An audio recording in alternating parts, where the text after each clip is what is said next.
Henry ഫോർഡിന്റെ model ടിയുടെ ഒരു പ്രത്യേകത ഉണ്ടായിരുന്നു. പുള്ളി പറഞ്ഞൊരു വാക്കുണ്ട്, നിങ്ങൾക്ക് ഏത് കളർ വേണം ചൂസ് ചെയ്യാം until and unless it's black colour മാത്രമാണ് ഹെൻറി ഫോർഡിന്റെ ഫോർഡ് കമ്പനിക്ക് ഉണ്ടായിരുന്നത്. കാരണം അവർ കോസ്റ്റ് കട്ട് ചെയ്യാൻ വേണ്ടി ബ്ലാക്ക് കളറിനാണ് ഏറ്റവും വില കുറവ് കിട്ടിക്കൊണ്ടിരുന്നത്. സോ അവർ ബ്ലാക്കിൽ തന്നെയാണ് കാറുകൾ ഇറക്കിക്കൊണ്ടിരുന്നത്. എന്നാൽ ഷെവർലെ കുറച്ചും കൂടെ ഗംഭീരമായിട്ട് ചിന്തിച്ചു.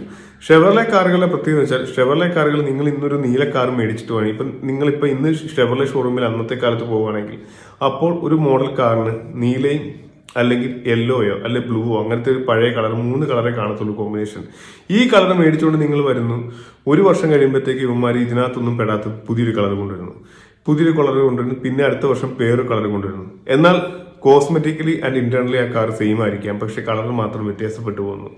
ഇങ്ങനെ കളർ വ്യത്യാസം വരുമ്പോഴത്തേക്ക് നമ്മൾ ഓട്ടോമാറ്റിക്കായിട്ട് ചിന്തിക്കുന്നു, നമ്മുടെ കയ്യിലുള്ളത് ഏതോ പഴയ പ്രോഡക്റ്റ് ആണ്, അല്ലെങ്കിൽ നമ്മുടെ പ്രോഡക്റ്റിന്റെ കാലാവധി കഴിഞ്ഞു, ഇത് കുറച്ചും കൂടെ അപ്ഡേറ്റഡ് ആയിട്ട് ഉള്ള പ്രോഡക്റ്റ് ആണ് എന്ന് നമ്മൾ ഓട്ടോമാറ്റിക്കായിട്ട് ആലോചിച്ചിട്ട് നമ്മൾ പുതിയ പ്രോഡക്റ്റിലോട്ട് അപ്ഗ്രേഡ് ചെയ്യുന്നു.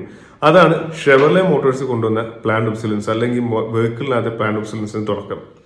പിന്നീടുള്ള പ്ലാന്റ് ഒബ്സൊലൻസിനെ കുറിച്ച് സംസാരിക്കണമെങ്കിൽ കഴിഞ്ഞ ദിവസം ഒരു ബ്രോ യൂട്യൂബിൽ ഒരു വീഡിയോ ചെയ്തിട്ടുണ്ടായിരുന്നു. അതായത് എഫ്സിയുടെ സെൻട്രൽ ഷാഫ്റ്റിന്റെ കംപ്ലൈന്റ്. എഫ്സിയുടെ സെൻട്രൽ ഷാഫ്റ്റ് കംപ്ലൈന്റ് എന്ന് പറഞ്ഞാൽ യമഹയ്ക്ക് ഒരിക്കലും ആ പാർട്സ് നല്ലോണം ഉണ്ടാക്കാൻ പറ്റാഞ്ഞിട്ടല്ല, അവർ ഓട്ടോമാറ്റിക്കായിട്ട് അതിനൊരു ക്വാളിറ്റി കുറച്ച് അല്ലെങ്കിൽ ആ ഒരു ഇരുമ്പിന് മെറ്റലിന് കുറച്ച് സ്ട്രെങ്ത് കുറച്ചിരിക്കുന്നതായിരിക്കാം എന്നാണ് ഒരു മെക്കാനിക്ക് തന്നെയാണ് പുള്ളി അവകാശപ്പെടുന്നത്. സോ അതും നമുക്ക് പ്ലാന്റ് ഒബ്സൊലൻസിൽ കൊണ്ടുവരാം. അങ്ങനെ വരുമ്പോഴത്തേക്കും ഐഫോണിനകത്ത് പ്ലാന്റ് ഒബ്സൊലൻസിലെന്ന് നിങ്ങൾക്ക് ചോദിക്കാൻ പറ്റും. ഐഫോണിനകത്തും ഉണ്ട്, അത് വേറൊരു രീതിയിലാണ്. എൻ്റെ കയ്യിലുള്ളത് ഐഫോൺ 12 ആണ്. ഐഫോൺ 12-ന് പണ്ട് മാർക്കറ്റിൽ ഇറങ്ങിയ സമയത്ത് 70,000 രൂപയുടെ അടുത്ത് വിലയുണ്ടായിരുന്നു. ഈ 70,000 രൂപയുടെ മൊബൈൽ നമുക്ക് അന്ന് ജസ്റ്റിഫൈഡ് ആണ്. 70,000 രൂപയുടെ മൊബൈൽ